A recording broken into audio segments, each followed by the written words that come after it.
મિત્રો, ક્યારેક જીવનમાં એવો સમય આવે છે જ્યારે આપણને લાગે છે કે લોકો ધીમે ધીમે આપણાથી દૂર થઈ રહ્યા છે.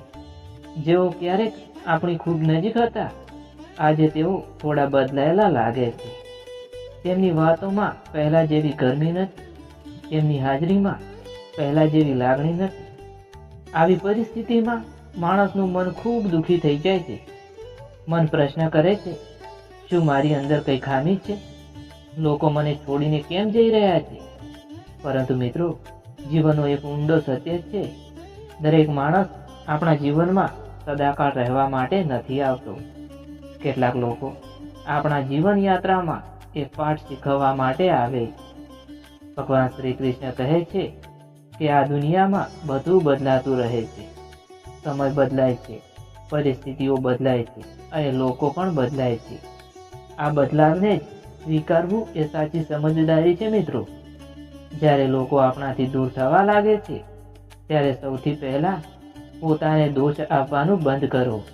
કારણ કે દરેક વિદાય પાછળ આપણો જ દોષ હોય એવું જરૂરી નથી. બીજી મહત્વની વાત, લોકોને જબરદસ્તી રોકવાનો પ્રયાસ ન કરો. જે લોકો દિલથી જોડાયેલા હોય છે, તેઓને કોઈ શક્તિ દૂર કરી શકતી નથી. અને જે લોકો જવા માગે છે, તેમને રોકવાથી માત્ર દુઃખ જ વધે છે.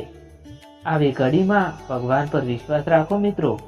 ભગવાન આપણા જીવનમાં કેટલાક લોકોને દૂર કરે છે, કારણ કે તેઓ જાણે છે કે આગળના માર્ગ માટે તે લોકો યોગ્ય નથી. કદાચ ભગવાન તમારા જીવનમાં કોઈ વધુ સારા અને સાચા લોકોને લાવવા માગતા હશે.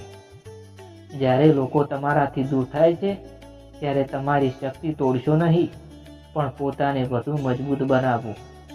તમારો સમય ભગવાનની ભક્તિમાં લગાવો, સારા વિચારોમાં લગાવો અને તમારા જીવનને સુધારવામાં લગાવો. યાદ રાખો, સાચા લોકો ક્યારેય લાંબા સમય સુધી દૂર રહી શકતા નથી.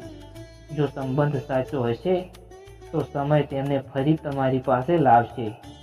અને જો તેઓ પાછા ન આવે તો સમજજો કે ભગવાને તમારા જીવનમાંથી એક ખોટો ભાગ દૂર કર્યો છે. જીવનમાં શાંતિ ત્યારે મળે છે જ્યારે આપણે દરેક વસ્તુને ભગવાનની ઈચ્છા માનીને સ્વીકારીએ છીએ. તેથી જ્યારે લોકો તમને છોડીને જાય છે, ત્યારે દુઃખી થવાની જરૂર નથી. મનને કહો, ભગવાન જે થયું છે તે તમારા ઈચ્છાથી થયું છે. મને એટલી શક્તિ આપો કે હું આગળ વધું અને મારા જીવનને વધુ સારું બનાવી શકું. કારણ કે સાચું સુખ લોકો પર આધાર રાખવામાં નથી,